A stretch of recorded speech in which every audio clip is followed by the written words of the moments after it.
दोपहर 12 बजे प्रभु श्री राम का सूर्य तिलक हुआ।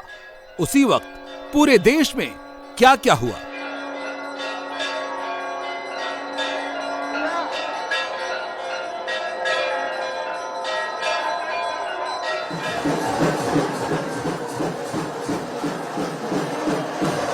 रामनवमी पर कितने जुलूस निकले, कितनी भक्ति हुई और कितनी सियासत हुई।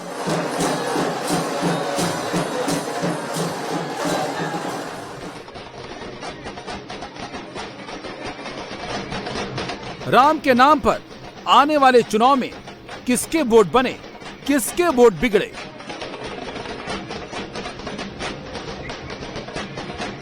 इधर का ये सुरेश है हमारा चेयरमैन, उन्होंने संतोष ने ये मंदिर बनाया है। कितना सुंदर मंदिर देखो। सबसे पूरे पूजा तो हम लोग भी करते हैं। पूजा लेकर हम लोग पॉलिटिक्स करते नहीं है, बीजेपी का माफी। हम लोग पूजा करते हैं, सबको पूजा करते हैं। हनुमान जी का पूजा करते हैं, दुर्गा जी का पूजा करते हैं। अरे दूर वो लोग हिंदू का भी वोट नहीं मिलता है। जो हिंदू नहीं है, जो नकली हिंदू है, उनका वोट मिलता है। असली हिंदू का वोट उनको नहीं मिलता है। वो जाली हिंदू है, वो कहाँ घुसने का कोशिश किया है। लेकिन सब रैली हिंदू जनता ने ममता बनर्जी और उनकी पुलिस का अत्याचार के खिलाफ कर रहा है। नारा उठ रहा है, ममता हटाओ, हिंदू बचाओ। राम जी की निकली सवारी, कौन किस पर है भारी। पूरे देश भर के राम भक्त प्रभु श्री राम के लिए मंदिरों में निकल पड़े। राम भक्ति का माहौल सुबह से ही पूरे देश में बन गया।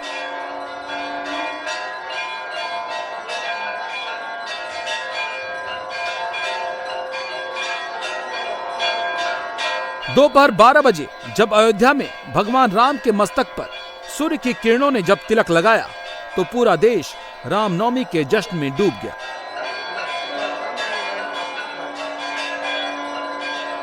रामनवमी पर जहां भक्ति की धारा बही, वहीं राम जी की सवारी को लेकर सियासत भी खूब हुई। एक प्रयोग तमिलनाडु में हुआ जब प्रधानमंत्री मोदी श्रीलंका से सीधे रामेश्वरम पहुंचे। मंडपम से रामेश्वरम को जोड़ने वाले पाम्बन पर नए ब्रिज का उद्घाटन किया।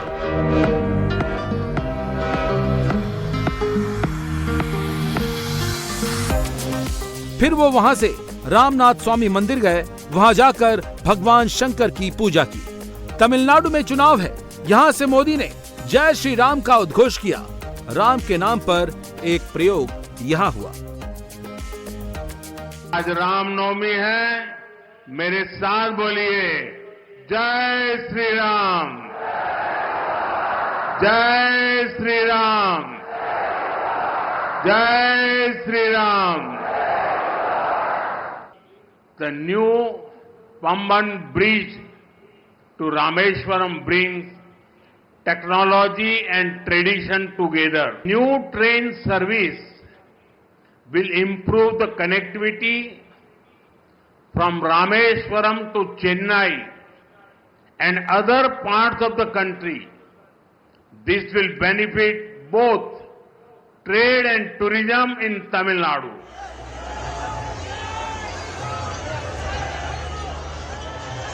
एक प्रयोग महाराष्ट्र में भी हुआ, जहां सनातनियों के सबसे बड़े दुश्मन औरंगजेब को लेकर एक सियासी मुद्दा बना हुआ है। यहां भी आगे बीएमसी का चुनाव है। रामनवमी पर सनातन एक हुआ, राम भक्तों का जुलूस निकला। राम के नाम पर एक प्रयोग यहां भी हुआ।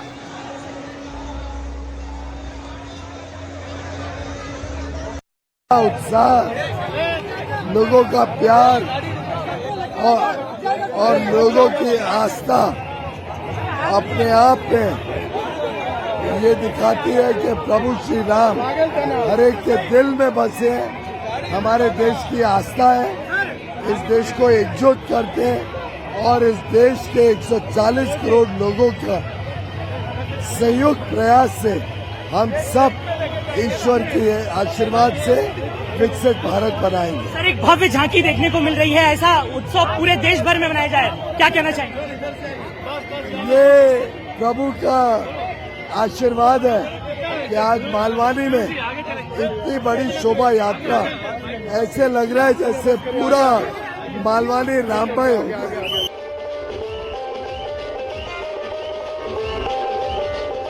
एक प्रयोग तेलंगाना में भी हुआ।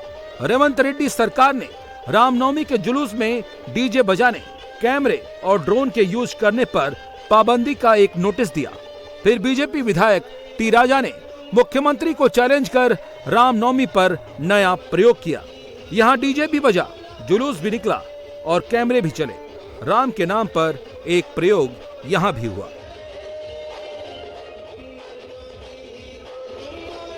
तेलंगाना में सबसे बड़ी शोभा यात्रा यही है। आपने क्या इस शोभा यात्रा को बंदोबस्त के लिए किया है? कुछ नहीं किया, लेकिन क्या किया है? नोटिस भिजाया है कि आप कैमरा नहीं लगाना, डीजे नहीं लगाना, वो नहीं लगाना। रेवंत रेड्डी जी और पुलिस के आला कमान को कहना चाहूंगा, स्पेंच बॉल आपने देखा होगा, टेनिस बॉल होता है, जितना मारोगे उतना उड़ेगा। यहाँ शोभा यात्रा को आप जितना रोकने का प्रयत्न करोगे उतनी भव्य रूप से ये शोभा यात्रा बनते रहेगी और निकलते रहेगी। कोई ताकत, मैं चैलेंज करता हूँ, मुख्यमंत्री आ जाए पूरी फोर्स लेकर, मुख्यमंत्री जी भी अगर पूरी फोर्स लेकर अगर आ जाए तो यहाँ हिंदुओं का जन सैलाब को कोई नहीं रोक सकता। हर वर्ष की भांति इस वर्ष भी धूमधाम से श्री रामनवमी शोभा यात्रा निकल के रहेगी।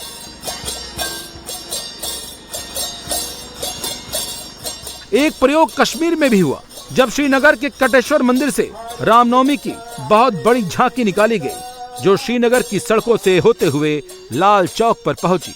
रामनवमी पर ऐसी तस्वीरें कश्मीर में 1990 के दशक से पहले ही देखने को मिलती थीं, लेकिन इस बार राम के नाम पर एक प्रयोग कश्मीर में भी हुआ।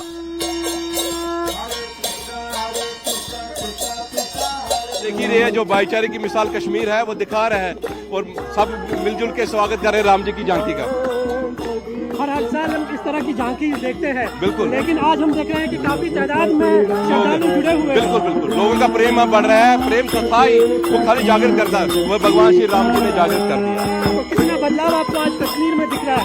बहुत सारा बदलाव तो हम देख ही दे रहे थे। हमारे आध्यात्मिक लोगों के लिए बदलाव कोई बदलाव नहीं, वैसे ही है जैसे लाल चौक से ये झांकी निकल रही है। लाल चौक का अपना एक इतिहास है, तो माहौल खुशगवार है। तो क्या मैसेज होगी आज रामनवमी के त्योहार पर? मैसेज ये है कि सबको प्रेम बांटिए, नफरत किसी के लिए मत रखिए, क्योंकि नफरत से जहर घुलता है और जहर लोगों को मारता है। हिंदू, मुस्लिम, सिख, ईसाई जो भी है, लेकिन भगवान तो एक ही है ना, क्योंकि हमारे भगवान झांकी पे बैठे हैं, सीताराम, लक्ष्मण, हनुमान जी बैठे, भगवान बैठे, तो भगवान सबको देख रहे हैं, भगवान सभी को एक नजर से देख रहे हैं। तो इसलिए सभी हिंदू, मुस्लिम, सिख, ईसाई सभी भगवान की तरफ ध्यान है। जी जी, तो एक बड़ा बदलाव है कश्मीर में, लोग खुलकर अब बाहर निकल रहे हैं। जी जी, बहुत अच्छा बदलाव हो रहा है, आगे भी अच्छा होना चाहिए।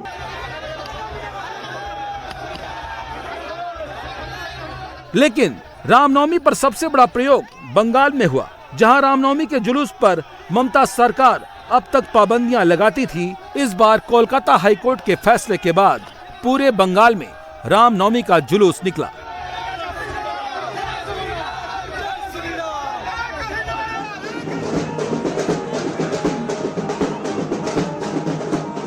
यही नहीं, पहली बार ऐसा हुआ जब हिंदू वोट की ताकत के सामने टीएमसी ने सरेंडर कर दिया। टीएमसी के नेताओं का भी रामनवमी पर एक जुलूस निकला।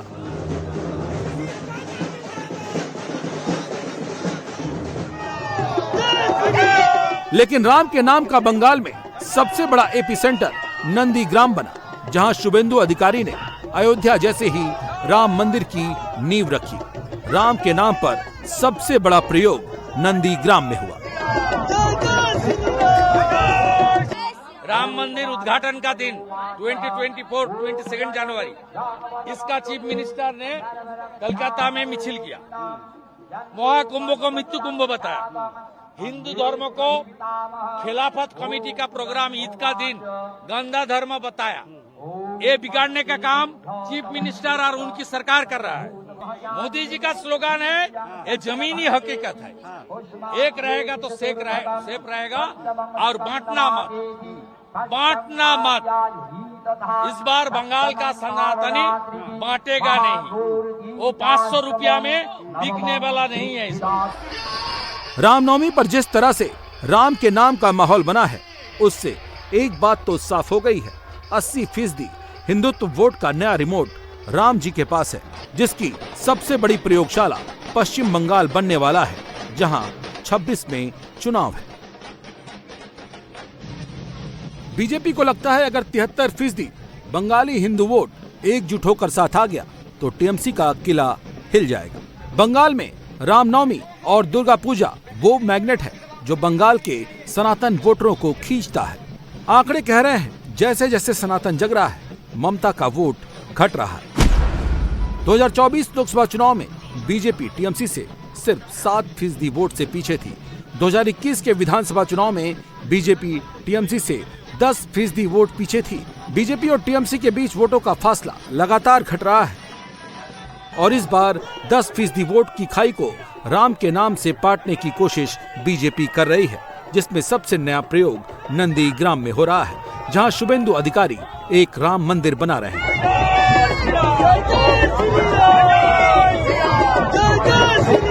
हिंदू अपना धर्म पालन करेगा, इसमें क्या रुकावट है। सनातन धर्म सबसे शांत धर्म है। 500 साल बाद अयोध्या का राम मंदिर मिला, ये हमारी सबसे बड़ा सौभाग्य है। दुर्गा बहनी जय श्री राम, जय श्री राम, जय श्री राम। अभयर मुतार्जन ना घटे, अभयर मुतार्जन ना घटे। शुभेंदु अधिकारी ये राम मंदिर नंदीग्राम के सोनाचुरा गांव में बनवा रहे हैं। ये वही जगह है जहां 6 जनवरी 2007 को भूमि अधिग्रहण के खिलाफ आंदोलन कर रहे 7 किसानों की हत्या कर दी गई थी। यहीं से ममता बनर्जी बंगाल की राजनीति में छा गई। यहीं पर 1.5 एकड़ जमीन में शुभेंदु अधिकारी राम मंदिर बनवा रहे हैं। नंदीग्राम में जो कुछ होता है उसका सीधा असर दीदी पर पर्सनल होता है, इसीलिए शुभेंदु भी दीदी को ही ललकार रहे हैं। और बंगाल में तुष्टीकरण का राजनीति से लेकर सरस्वती पूजा से लेकर जिस तरीके से राम भक्त के ऊपर, हिंदू के ऊपर अत्याचार कर रहा है, इसका खिलाफ इस बार हिंदू अपना ताकत दिखाने के लिए रामनवमी का त्योहार में घर से निकाल के सड़क में आया। जो ओरिजिनल हिंदू है वो ममता को वोट नहीं देता। बीजेपी का पास तो 39% वोट स्टेट में मिला, इस क्षेत्र में तो बीजेपी को 46% वोट मिला। ये सब हिंदू जनता और ट्राइबल जनता है। शुभेंदु अधिकारी जान रहे हैं कि जिस तरह से दीदी तुष्टीकरण कर रही हैं, राम मंदिर का विरोध किया था, महाकुंभ को मृत्यु कुंभ बताया था, मुसलमानों के त्योहारों को स्पेशल ट्रीटमेंट दिया है, ये सब बंगाल का हिंदू देख रहा है। हिंदू वोटर्स के भीतर एक चिंगारी धधक रही है। ममता को अगर 26 में पटखनी देनी है तो सनातन प्रेम की इसी चिंगारी को भड़काना होगा। जिस तरह से रामनवमी पर बंगाल की सड़कों पर हिंदू निकला है, इसका अंदाजा दीदी और उनकी पार्टी को भी है। इसीलिए रामनवमी पर टीएमसी बदली सी है। ऐसा शायद पहली बार हुआ है जब टीएमसी नेता कुणाल घोष मुस्लिमों के साथ रामनवमी के जुलूस को निकालते हुए दिखे। उधर कल्याण बनर्जी जय श्री राम की जगह सीताराम का मतलब समझा रहे हैं। Because Bengal is different, the soil of Bengal is different. Bengal का मट्टी डिफरेंट है। देखिए, यहाँ पे कुछ दिन पहले ईद हुआ तो हम लोगों को तो इनविटेशन मिला ईद मिलन में, सिमुई खाने में। तो धर्म है मुस्लिम का, लेकिन फेस्टिवल में हम लोग सब शामिल है उनमें। आज रामनवमी में यहाँ पर धर्म का बात अलग है, पूजा अलग है, लेकिन जब ये जुलूस का बात है तो मुस्लिम कम्युनिटी भी एक साथ है। ये संप्रीति का है, ये मिलन की बात है। किसी धर्म विभेद नहीं करता। भाजपा बीजेपी का जो हिंदुत्व है वो डिवीजन का डिस्टॉर्टेड हिंदुत्व है। इसीलिए हमारा स्लोगन है भगवान राम पूजो पाक, बीजेपी निपात जाक। जय जय सीताराम, जय जय सीताराम, यही है असली हिंदू धर्म। और जो राजनीति करने के लिए कर रहा है ना बीजेपी, वो जय श्री राम बोलता है। जय जय जय जय सीताराम। अरे सीता माँ यहाँ नहीं रहते तो रामचंद्र कहाँ रहते? तो सीता नाम का वो बोलो, सीता जी का सेक्रीफाइस के लिए ही तो रामचंद्र बना। तो सीता माँ को बोलना है, माँ को पूजा करना है, शक्ति धारिणी का पूजा करना है, समझा? कौन? वो तो कुछ नहीं जानता है, वो बगड़ा, वो फालतू को आदमी नहीं है। 10,000 वोट लेके जीता है, वो तो फालतू बात करता है नीचे रहने के लिए। 10,000 वोट से जीता भाई, चोरी करके, सीआईएसएफ लेके, सीआरपीएफ लेके, उसका कोई वैल्यू ही नहीं है। उसका बाद में वैल्यू मत देना। सुकांत तो शुभेंदु कुछ नहीं है, भूसी माल है, भूसी। टीएमसी को पता है जिस तरह से राम नाम की बंगाल में लूट मची है, अगर सब बीजेपी लूट ले गई तो 26 में हाथ में कुछ नहीं रह जाएगा। नंदीग्राम के बाद बंगाल में हिंदू वोट का सबसे बड़ा एपिसेंटर हावड़ा रहा है। यहीं पर अंजनी पुत्र सेना को जुलूस की अनुमति नहीं मिली थी, जिसके बाद कोलकाता हाईकोर्ट से अनुमति लेकर ये आए। शर्तों के साथ यहाँ आज जुलूस निकला। जय श्री राम इतना बड़ा पॉलिटिकल नारा कैसे हो गया, जहां टीएमसी को लगता है कि उन्हें चिढ़ाने के लिए बोला जाए? 2021 में जब विधानसभा निर्वाचन था, चुनाव था हम लोग का यहाँ पर, तब ममता बहन एक रैली में तो हम लोग का कुछ कार्यकर्ता बोल दिया था जय श्री राम। तो ये सुन के इतना चिढ़ गया, इतना चोर गया, एक सीएम गाड़ी से उतर के वो लोग का पीछे भागने लगा। तब से बंगाल का जितना भाजपा कार्यकर्ता है सब एक बात दिमाग में बैठा लिया, जय श्री राम बोलने पर जैसे बोलता है भूत भगता है, वैसे ममता दीदी भी भगता है जय श्री राम बोलने। तो देखिए, जय श्री राम सिर्फ भक्ति वाला नारा नहीं, बंगाल में जय श्री राम एक पॉलिटिकल मैसेज वाला नारा है। ये हावड़ा की वही गलियां हैं जहां 2023 में कट्टरपंथियों ने अंजनी पुत्र सेना पर जमकर पथराव किया था, हिंदुओं को राम की शक्ति पूजा से रोकने की कोशिश की थी। इस बार हावड़ा के मुस्लिम मोहल्ले में जय श्री राम के नारे भी लगे और भगवा भी लहराया। डीजे की जगह ढोल नगाड़े बजाते हुए हिंदू सेना आगे बढ़ती हुई दिखी। ये हमारा भगवा ध्वज है, हमारी पहचान है, इसको हम कैसे नकार सकते हैं? ढोल नगाड़ों के साथ दिलचस्प बात यह है कि हाईकोर्ट ने इस पूरे आयोजन में यहाँ पर डीजे बजाने पर आपत्ति जताई थी, इसलिए आपको यहाँ पारंपरिक ढोल और पारंपरिक नृत्य दिखाएंगे।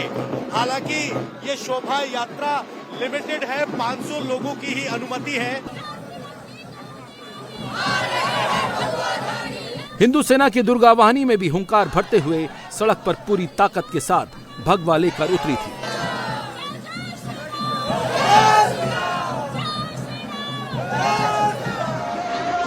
बंगाल में हिंदू वोट का एक सेंटर हुगली भी है।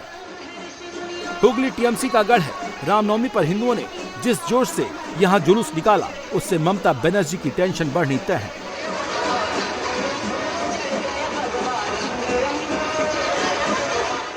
हुगली जिले में 18 विधानसभा सीट हैं। 2021 में ममता बनर्जी की पार्टी टीएमसी ने 16 सीट जीती थी। एक सीट कांग्रेस के खाते में गई थी और एक सीट सीपीएम ने जीती थी।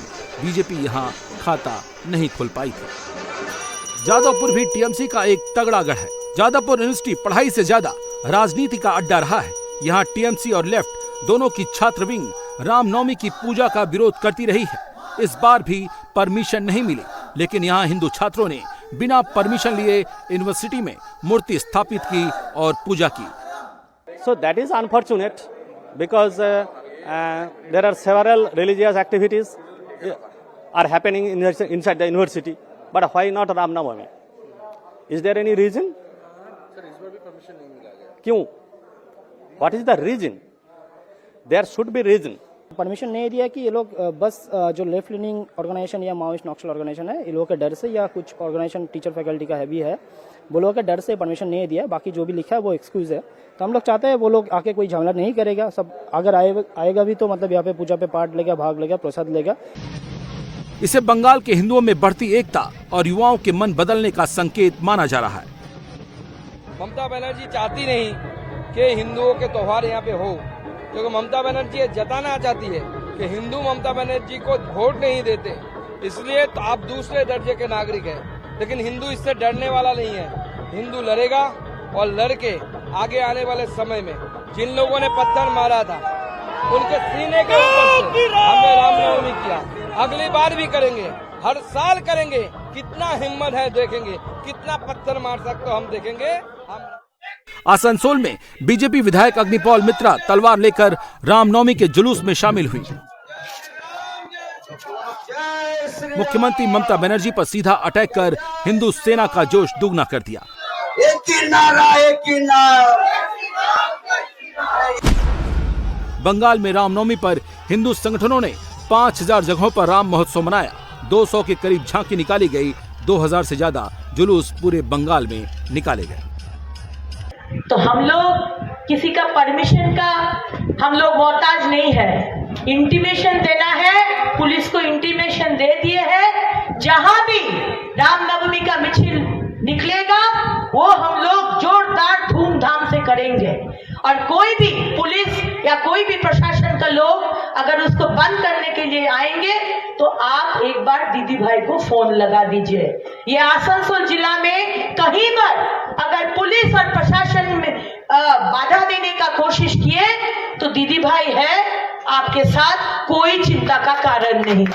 आज अंजनी पुत्र सेना के बाद विश्व हिंदू परिषद ने भी रामनवमी पर झांकी निकाली। हिंदुओं को एकजुट करने के लिए बीजेपी ने हिंदू संगठनों के साथ राम जी की सवारी पूरे बंगाल में निकाली।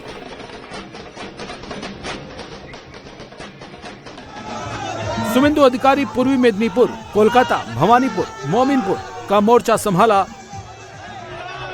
वहीं सुकांत मजूमदार हावड़ा, हुगली, नार 24 परगना में डटे रहे।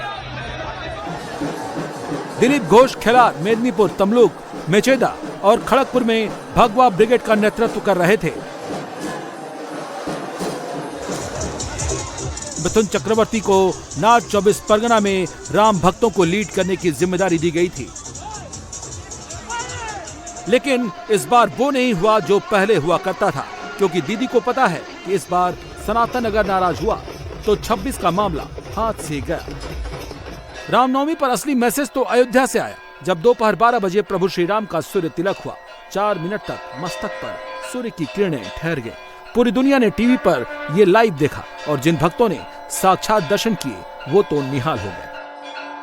आज का दिन अलौकिक अद्भुत छठा भगवान सूर्य अपने कुल के गौरव बालक को तिलक करके आविर्भूत हो रहे थे। राम का मतलब होता है जो राष्ट्र का मंगल करे। रमन्ते योगिनो नन्ते सत्यानंदे चिदात्मनि एते राम पदे नासो प्रब्रह्मा विधीयते। ऐसे प्रब्रह्म परमात्मा का तिलक करना यह अद्भुत अलौकिक है। हे दुख भंजन मारुति नंदन सुन लो मेरी पुकार, पवन सुत विनती बारंबार, पवन सुत विनती बारंबार। अष्ट सिद्धि नव निधि के दाता, दुखियों के तुम भाग्य विधाता। सिया राम के काज सवारे, मेरा करो उद्धार, पवन सुत विनती बारंबार। श्री राम जानकी बैठे हैं मेरे सीने में, श्री राम जानकी बैठे हैं मेरे सीने में। जब भक्त राम मंदिर के दर्शन के लिए जा रहे थे, उस दौरान श्रद्धालुओं पर ड्रोन के जरिए सरयू के पानी का छिड़काव भी किया गया। अयोध्या के रामपथ में सरयू का जल आ गया है। सरयू नदी यहाँ से करीब 2.5 किलोमीटर दूर है, लेकिन ये जल यहाँ श्रद्धालुओं पर इसका छिड़काव किया जा रहा है। इसमें खुशबू भी है और जो श्रद्धालु दूर दूर से आए हैं उनकी नज़र सबकी आपको आसमान में दिखेगी, क्योंकि ये जो जल है उसकी एक अलग यहाँ मान्यता है। सरयू नदी की मान्यता है, हर श्रद्धालु जाता है उसमें डुबकी लगाना की कोशिश करता है और उस सरयू का जल यहाँ इस समय रामपथ पे श्रद्धालुओं के ऊपर छिड़का जा रहा है। आज भगवान राम की जयंती है और उस मौके पर रामनवमी पर ये छिड़काव हो रहा है। आप ये किस तरह से पानी लाए हैं, कितना इसमें ड्रोन में पानी है, कितनी देर तक ये चलता है? जी, इसमें 30 लीटर तक का सरयू जी का जल है और ये कई किलोमीटर तक की दूरी तय कर सकता है। लगभग आधे से पौन घंटे की देरी मतलब टाइम होता है ड्यूरेशन इसका। और आप देख सकते हैं तमाम श्रद्धालुओं में चेहरे पे कितनी खुशी है और उत्साह है। ये अपने आप में एक पहली बार एक ऐसी चीज हुई है। शाम होने तक रामनवमी पर अयोध्या में दीपावली जैसा दृश्य दिखाई दिया, जब सरयू के घाट पर 2 लाख से ज्यादा दिए रोशनी से जगमगा उठे।